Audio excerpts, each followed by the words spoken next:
Welcome friends. CTET 2022 में appear होने वाले आप सभी विद्यार्थियों, परीक्षार्थियों, अभ्यर्थियों, छात्र छात्राओं का बहुत बहुत स्वागत है हमारे इस YouTube चैनल एजुकेशनल प्लेटफॉर्म में। आज हम CDP के एक महत्वपूर्ण टॉपिक जिसे हम CDP का पेडागोजी कहते हैं, उस पर आज हम लोग चर्चा करने जा रहे हैं। अधिगम और शिक्षण शास्त्र का यह पाठ है जिसमें बच्चे कैसे सोचते हैं और कैसे सीखते हैं, यह हमारा आज का डिस्कशन का टॉपिक है। यह लर्निंग एंड पेडागोजी अर्थात अधिगम और शिक्षण शास्त्र का, शिक्षा शास्त्र का यह महत्वपूर्ण टॉपिक है।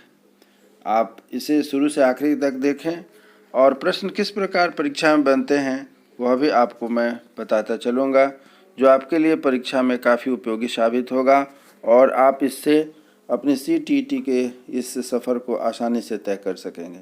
चलिए मित्रों, आपसे एक सब्सक्राइब की उम्मीद करता हुआ और इस अपने नए टॉपिक को शुरू करता हुआ आगे बढ़ता हूं। उम्मीद करता हूं कि आपको मेरी बात अच्छे से समझ में आ सके, जो आपके CTET में काफ़ी मददगार साबित होगी। बच्चे कैसे सीखते हैं, बच्चे कैसे सोचते हैं, यह सभी बच्चों की एक दुनिया होती है।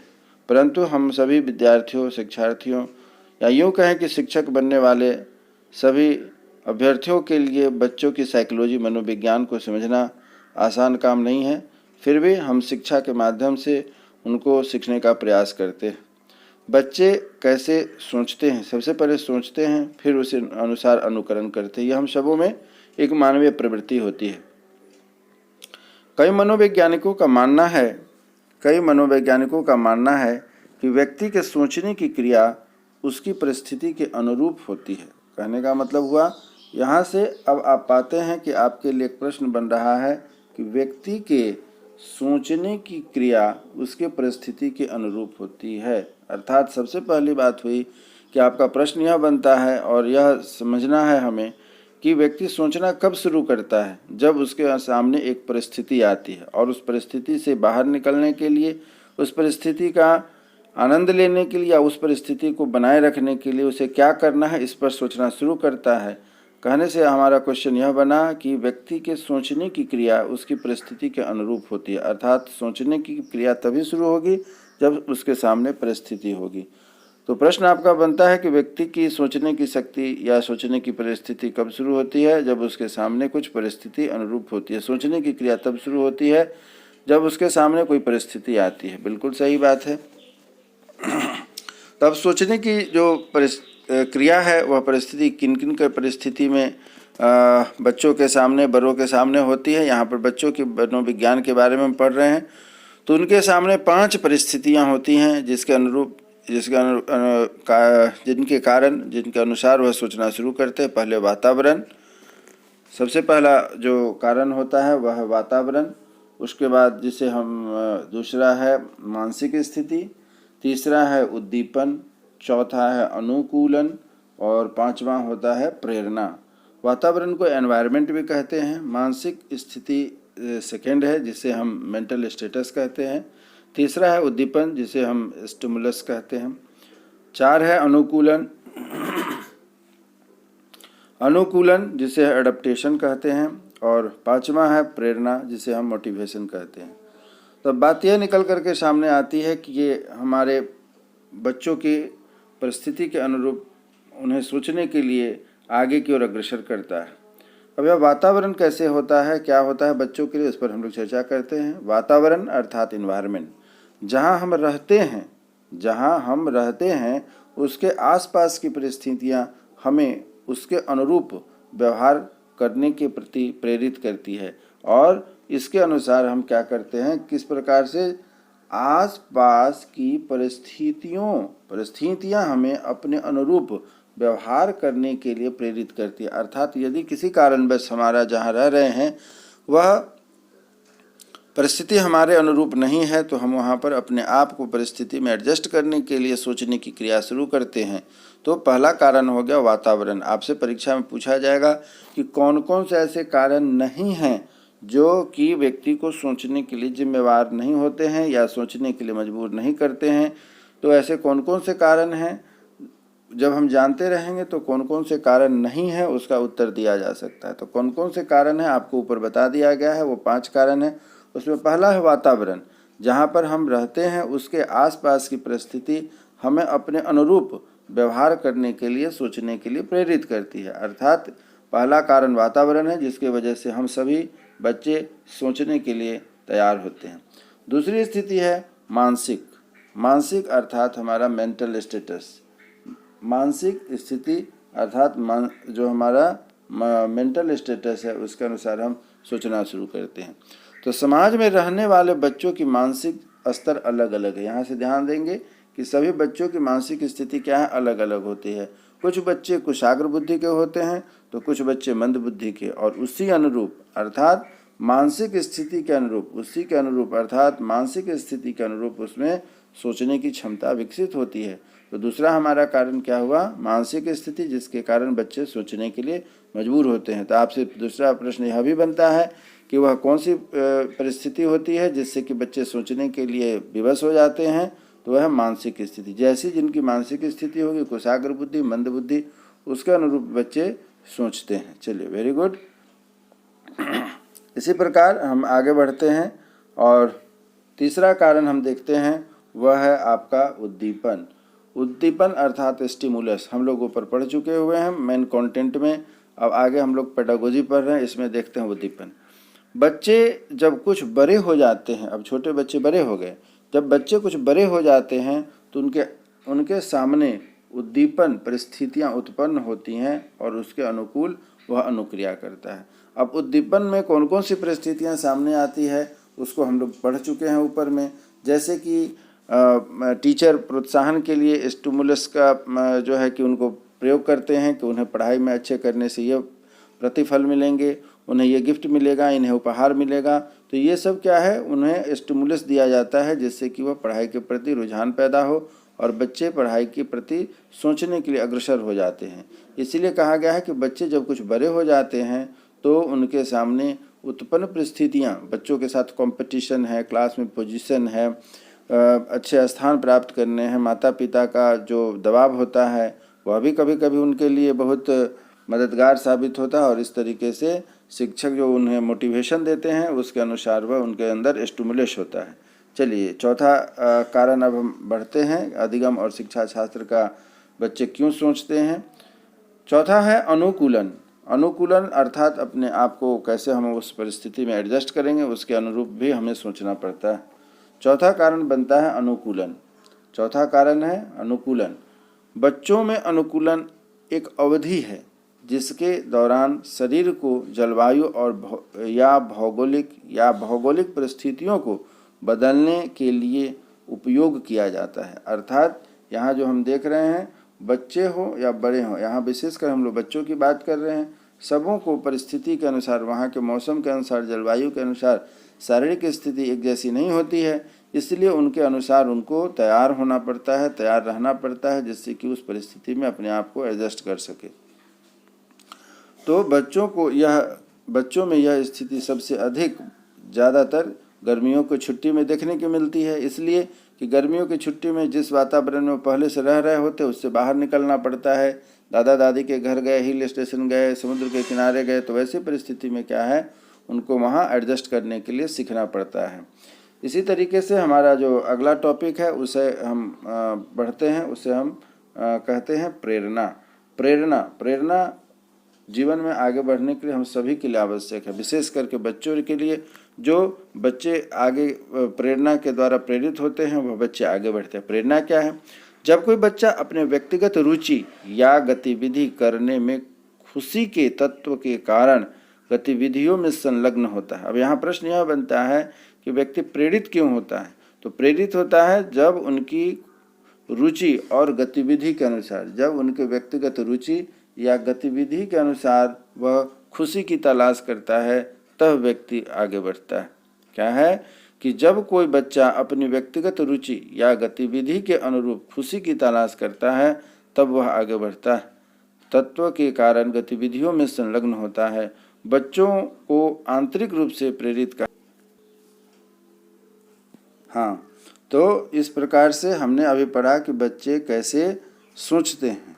अब आगे हम लोग बढ़ते हैं कि बच्चे कैसे सीखते हैं। तो बच्चे कैसे सोचते और सीखते हैं, इस बारे में हम लोग थोड़ा और विचार करते हैं कि क्या है। प्रत्येक व्यक्ति नित्य प्रति अपने जीवन में नए अनुभव एकत्र करता है।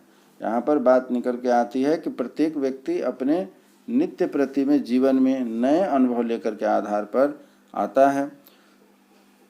दूसरा है कि ये नवीन अनुभव व्यक्ति के व्यवहार में वृद्धि तथा संशोधन करते हैं। नवीन अनुभव के आधार पर क्या होता है, व्यक्ति के व्यवहार में वृद्धि तथा संशोधन करते हैं। इसी प्रकार हम पुनः आगे बढ़ते हैं कि सोचने और सीखने के लिए कौन कौन से ऐसे कारण हैं जो हम सभी को प्रेरित करते हैं। जब हमारे विचारों में इस तरीके की परिस्थिति आती है कि हम सोचने के लिए आगे बढ़ते हैं, तो और आगे क्या होता है, इसलिए वे अनुभव तथा उनका उपयोग करते हैं जो उन्होंने अनुभव लिया हुआ है अपने संशोधन के द्वारा। तो वे अपने अनुभव तथा इनका उपयोग सीखने के लिए या अधिगम करना कहलाता है। यहाँ प्रश्न यह निकला कि अधिगम करना किसे कहते हैं। तो जब हम नवीन अनुभव व्यक्ति के व्यवहार में वृद्धि तथा संशोधन करता है, तो इस वृद्धि व्यक्ति के व्यवहार में होने वाले वृद्धि और संशोधन के आधार पर वह व्यक्ति जो सीखता है उसे हम अधिगम कहते हैं। अब बात आती है निकल के कि मनोवैज्ञानिकों ने सीखने के लिए मानसिक क्रिया को माना है। मनोवैज्ञानिकों ने सीखने को मानसिक प्रक्रिया माना है, अर्थात वह सीखता कौन है, कहाँ से सीखता है, जहाँ पर उनकी मानसिक क्रिया जब तक एक्टिव नहीं होगी तब तक वह बच्चा नहीं सीख सकता है। अर्थात सीखने के लिए मनोवैज्ञानिक क्रिया होनी आवश्यक है, और यह जो क्रिया होती है जीवन भर निरंतर चलती रहती है। सीखने की क्रिया जीवन भर निरंतर चलती रहती है। तो बात निकल करके सामने आई, सोचने के बाद सीखना किसे कहते हैं।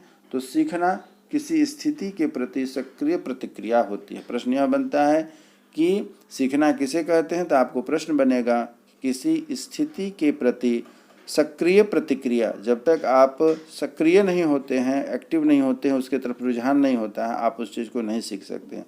अर्थात किसी स्थिति के प्रति सक्रिय प्रतिक्रिया ही हमारा सीखना कहलाता है। दूसरा है कि सीखना अनुभव और प्रशिक्षण के द्वारा व्यवहार में परिवर्तन है।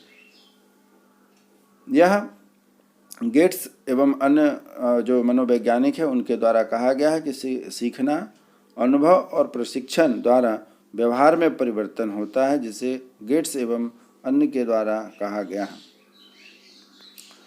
इसी तरीके से आगे बढ़ते हैं। क्रो एंड क्रो साहब का कहना है, क्या कहना है, सीखना आदतों, ज्ञान और अभिवृत्तियों का अर्जन है। क्या है, सीखना आदतों, ज्ञान और अभिवृत्तियों का अर्जन ही सीखना कहलाता है। आगे बढ़ते हैं, क्या कहा जाता है, बच्चों में चिंतन योग्यता को कैसे बढ़ावा दिया जा सकता है। बच्चों के अंदर चिंतन योग्यता को कैसे बढ़ाए। जब तक चिंतन क्रिया शक्तिशील नहीं होगी, क्रियाशील नहीं होगी, बच्चे उस पर सोचना और उस पर सीखने की क्रिया को आगे नहीं बढ़ा सकते। तो बच्चों को प्रेरित किया जाए कि वह लक्ष्य को पा सके तथा समस्या का समाधान निकाल सके। यहाँ बात निकल के आ रही है कि चिंतन करना है, तो चिंतन कैसे करेंगे। जब चिंतन करेंगे तभी सोचने की क्रिया उनके अंदर चालू होती है, एक्टिव होती है। तो बच्चों को प्रेरित किया जाए, यानी कि ऐसे उनको माहौल दिया जाए, उनको मौका दिया जाए कि वह लक्ष्य को पा सकें तथा समस्या का समाधान निकाला जा सके। आप हमारे इस वीडियो में जिन वाक्यों को, लाइन को आप देख रहे हैं, रेड रंग से अंडरलाइन किया है पेन से, स्केच से, उसे आप महत्वपूर्ण समझें और उसे ध्यान से समझें तथा ध्यान से पढ़ें। उससे आपका प्रश्न बनता है, बालकों में आत्मविश्वास को बढ़ाना चाहिए। बच्चों में क्या बढ़ाना चाहिए, आत्मविश्वास को बढ़ाना चाहिए। इस प्रकार से प्रश्न बनते हैं, बालकों में आत्मविश्वास को बढ़ाना चाहिए तथा उनमें धनात्मक मनोवृत्तियों का विकास करना चाहिए। कैसी मनोवृत्तियों का विकास करना है, तो धनात्मक मनोवृत्तियों का विकास करना है। समस्या का अभ्यास करना चाहिए। समस्या का अर्थात जो जैसे मान लीजिए हम मैथ्स बनाते हैं तो उनका प्रैक्टिस कीजिए, बार बार प्रैक्टिस सेट। आप भी अभी CTET की तैयारी कर रहे हैं तो आपके लिए समस्या क्या है, CTET को क्वालिफाई करना है, क्रैक करना है, तो उसको अधिक से अधिक प्रैक्टिस सेट बनाए जिससे कि आपका समाधान निकलेगा। इसे अभ्यास करते समय आयु का ध्यान रखा जाना चाहिए। बिल्कुल, यदि छोटे बच्चे हैं, जिस उम्र के बच्चे हैं, जिस कक्षा के बच्चे हैं, उसके अनुरूप ही उनको काम दिया जाए, अभ्यास कराया जाए तो अच्छे से उसमें रिजल्ट ला सकते हैं। ज़्यादा सीनियर का देंगे तो वह भी नहीं कर पाएगा, जूनियर का देंगे तो उसमें भी नहीं सही रहेगा। तो उसके अनुसार उसकी कक्षा तथा उनकी उम्र का भी, आयु का भी ध्यान रखा जाना चाहिए। साथ ही साथ रुचि का भी विशेष ध्यान रखना चाहिए। बिल्कुल सही बात है, यदि उसकी रुचि जिस विषय में नहीं है दूसरे विषय में देंगे तो उसका जवाब नहीं दे पाएंगे और वैसी स्थिति में उनका परफॉर्मेंस खराब हो जाएगा, गड़बड़ हो जाएगा। तो इसलिए हमें ध्यान रखना है कि रुचि के विकास पर भी ध्यान देना है। उसके साथ साथ उत्तरदायित्व की भावना को भी समझना चाहिए।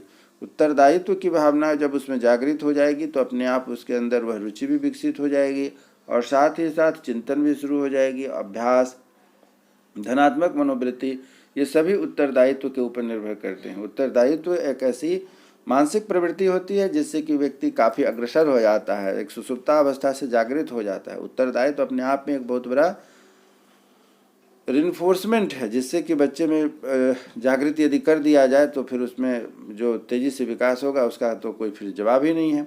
तो उत्तरदायित्व की भावना को समझना चाहिए। तो इसको कैसे हम बढ़ा सकते हैं, तो उसके लिए उनके अंदर वाद विवाद, अर्थात बच्चे को कैसे वाद विवाद में करना है, संगोष्ठी, समूह परिचर्चा आदि, इन सभी भागीदारियों करके उनके अंदर हम उत्तरदायित्व को बढ़ा सकते हैं। बहुत अच्छे, आगे हम बढ़ते हैं कि बालक कैसे सोचते अथवा चिंतन करते हैं। यह हमारा बहुत ही महत्वपूर्ण टॉपिक है जिससे कि हमारा निश्चित रूप से 2 से 3 या 3 से 4 नंबर तक के क्वेश्चन आपको पकड़ में आएंगे।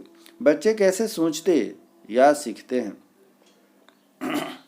चिंतन एक मानसिक प्रक्रिया है। इससे प्रश्न बनता है कि चिंतन क्या है, तो चिंतक एक मानसिक प्रक्रिया है।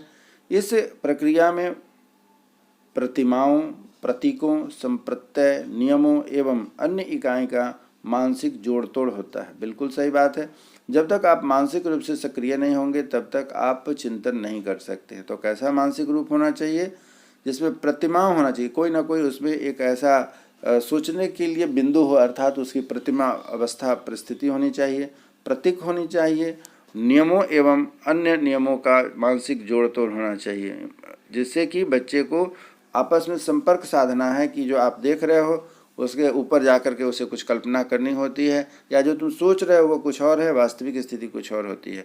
इस क्रिया में प्रत्यक्षीकरण, स्मृति, अधिगम, ध्यान आदि का महत्वपूर्ण योगदान होता है। बालक के सामने जब कोई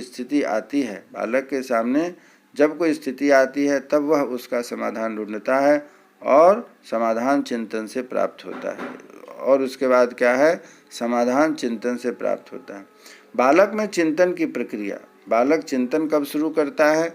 बालक में चिंतन की कुछ प्रक्रिया होती है। वह कौन कौन सी प्रक्रिया हैं। बालक समस्या के सामने आने पर उसके समाधान हेतु प्रयास करता है। समस्या के समाधान के लिए सकारात्मक दिशा में कार्य करता है। क्या करता है, सकारात्मक दिशा में काम करता है। यही चिंतन की प्रक्रिया की शुरुआत है। अर्थात उसके लिए क्या है कि कुछ न कुछ उसके स्तर का समस्या दिया जाए, फिर वह समाधान शुरू करता है। यही चिंतन प्रक्रिया की शुरुआत होती है। जब उसके सामने समस्या आती है तो वह समाधान शुरू करता है। जो बालक तरीके, रुचि, जिज्ञासा, प्रत्यक्षीकरण, कल्पना, संपर्क, अनुभव के आधार पर या इनमें किसी अन्य आधार पर शुरू कर देता है तो उसे हम कल्पना करना कहते हैं। बच्चे कैसे सीखते हैं, इस प्रक्रिया को भी हम आगे बढ़ाते हैं। बच्चे कैसे सीखते हैं, तो किसी नई प्रक्रिया या नए पाठ को सीखने के लिए विभिन्न विधियों का प्रयोग किया जा सकता है। किसी नई प्रक्रिया या नए पाठ को सीखने के लिए विभिन्न विधियों का प्रयोग किया जा सकता है। इनमें हम केवल उन विधियों का वर्णन करते हैं जिनको मनोवैज्ञानिकों ने प्रयोग के आधार पर अधिक उपयोगी और प्रभावशाली बताया है। तो ऐसे कौन कौन से कारण हैं जिस पर कि हम सीखने के लिए कार्य करते हैं। तो ये प्रमुख कार्य है। नंबर 1, करके सीखना। यहाँ पर हम लोग आगे बढ़ते हैं। करके सीखना, दूसरा है निरीक्षण करके सीखना, तीसरा है परीक्षण करके सीखना, चौथा है सामूहिक विधियों के द्वारा सीखना, पांचवा है मिश्रित विधियों के द्वारा सीखना, छठा है सीखने की स्थिति, अर्थात जो हम बच्चे को सिखाते हैं उसके लिए उन्हें सबसे पहले परिस्थिति बतानी पड़ती है, उसके बाद बच्चे उसको सीखने के लिए अग्रसर होते हैं। करके सीखना, करके सीखने से अभिप्राय है कि बालक जिस किसी कार्य को स्वयं करते हैं उसे वे जल्दी सीखते हैं, इसीलिए कहा गया है करके सीखना। दूसरा है निरीक्षण करके सीखना, अर्थात निरीक्षण करते समय वे उस वस्तु को छूते हैं या फिर प्रयोग करते हैं या उनके बारे में बातचीत करते हैं, जिससे बच्चों को सीखने में आसानी होती है। उसके बाद जो हमारा तीसरा जो सीखने का तरीका है उसे कहते हैं परीक्षण करके सीखना। परीक्षण करके सीखना अर्थात परीक्षण से वह जिन बातों को सीखता है वे उसके ज्ञान का अभिन्न अंग होता है। जो आप खुद करके सीखते हैं, परीक्षण करके सीखते हैं, वे जीवन पर्यंत आपके साथ होते हैं और उन्हें आप भूल नहीं सकते। इसीलिए कहा गया है कि परीक्षण से वह जिन बातों को सीखता है वह उसके ज्ञान का अभिन्न अंग होता है। आगे बढ़ते हैं कि सामूहिक विधि के द्वारा सीखना। बच्चे को सिखाने के लिए कई परिस्थिति पैदा करनी होती है, उनको माहौल देना पड़ता है, तब जाकर के वो सीख पाते हैं। तो वह जो है कि बच्चों को सामूहिक मौका जब दिया जाता है तो बच्चे खुलते हैं, बच्चे एक दूसरे से अपनी बात विचार विमर्श करते हैं और उसके अनुरूप क्रिया करते हैं। तो वैसे कौन कौन से कार्य किए जा सकते हैं कि बच्चे जिससे सामूहिक रूप से सीख सकें, तो वे कुछ कार्य आपके सामने हैं। वह कौन कौन सी क्रियाएं होती हैं? पहला है वाद विवाद विधि, दूसरा है वर्कशॉप विधि और तीसरा है सम्मेलन या विचार गोष्ठी। तो इस तरीके से इन तीन परिस्थितियों के अनुरूप बच्चे आगे बढ़ते हैं और उन्हें हमें माहौल देना चाहिए। अब बात आती है कि मिश्रित विधि द्वारा सीखना। मिश्रित विधि क्या होती है? यह भी एक बहुत महत्वपूर्ण विधि है, मिश्रित विधि। मिश्रित विधि के दो भाग होते हैं, एक को कहा जाता है पूर्ण विधि और दूसरे को कहते हैं आंशिक विधि। पूर्ण विधि अर्थात होल मेथड और आंशिक विधि अर्थात पार्ट मेथड। ये आंशिक विधि और पूर्ण विधि क्या होती है, इस पर आपको मैं थोड़ा सा विस्तार करता हूँ। पूर्ण विधि अर्थात वह विधि होती है जिसमें छात्रों को पहले पाठ्य विषय का पूर्ण ज्ञान दिया जाता है और फिर उनके विभिन्न अंगों से संबंध स्थापित किया जाता है। अर्थात पूरी कहानी या पूरी कविता को उनको पढ़ा देते हैं, फिर थोड़ा थोड़ा करके पार्ट वाइज उन्हें समझाया जाता है, जिससे कि बच्चों को समझने में आसानी होती है और इस प्रकार से वह सभी को आपस में संबंध स्थापित करके एक बार कहानी को हम या कविता को समझा देते हैं और इस तरीके से बच्चे के दिमाग मन मस्तिष्क में बैठ जाता है। आंशिक विधि उसे कहते हैं जब हम बच्चों को उस पाठ को समझाने के लिए खंड खंड करके, पहले खंड खंड करके फिर एक बार उसको समराइज कर दिया जाता है, जिससे बच्चों को कम समय में अच्छे से समझ में आ जाता है। तो आधुनिक विचारधारा के अनुसार दोनों विधियों को मिला करके पढ़ाने से बच्चों में जो पढ़ाई जाती है उससे हम मिश्रित विधि का नाम दिए हैं। अर्थात आंशिक विधि और पूर्ण विधि, इन दोनों विधियों को मिला करके हमें पढ़ाने से बच्चों की पढ़ाई आसान होती है, इसे हमें मिश्रित विधि का नाम दिया गया है। सीखने की स्थिति का संगठन। सीखने की स्थिति का संगठन अर्थात कैसे उनकी स्थिति बनती है जिससे और कैसे वो संगठन होते हैं जिनके द्वारा वह सीख सकते हैं। तो जब विद्यालय में सभी आवश्यक क्रियाएं, उनकी सहायक सामग्री एक साथ सही ढंग से उपलब्ध हों तभी सीखने का कार्य सरल एवं सफल हो सकता है। यहाँ जो महत्वपूर्ण बातें आती है, विद्यालय में सभी आवश्यक क्रियाएं एवं सहायक सामग्री। यहाँ पर आवश्यक क्रियाएं से अभिप्राय यह है कि जैसा कि हम लोगों ने ऊपर में चर्चा किया कि बच्चों को सीखने के लिए कई गतिविधियों में उनको शामिल करना पड़ता है, तो उन सबों को करवाना। सहायक सामग्री में जो मान लीजिए कि वहाँ पर बोर्ड है तो चौक नहीं, चौक है तो डस्टर नहीं, या फिर कक्षा जो है उसकी प्रॉपर व्यवस्था होनी चाहिए, शिक्षकों की प्रॉपर व्यवस्था होनी चाहिए। यदि विकलांग बच्चे हैं, मंदबुद्धि बच्चे हैं, दिव्यांग बच्चे हैं तो उनके अनुसार उनकी विशेष सुविधा होनी चाहिए। इन सभी बातों को उपलब्ध यदि कराया जाता है, स्वास्थ्य संबंधी, रोशनी संबंधी, इन सभी बातों की यदि सही व्यवस्था होती है, तो इस प्रकार से उनका सीखना, उनका अधिगम बहुत आसान हो जाता है। और इस तरीके से मैं उम्मीद करता हूं कि आपको यह जो आज का टॉपिक रहा है वह बहुत ही उपयोगी सिद्ध होगा आपके टीईटी के लिए। फिर अगले एपिसोड में हम आपसे मिलते हैं, तब तक जय हिंद, जय भारत, धन्यवाद।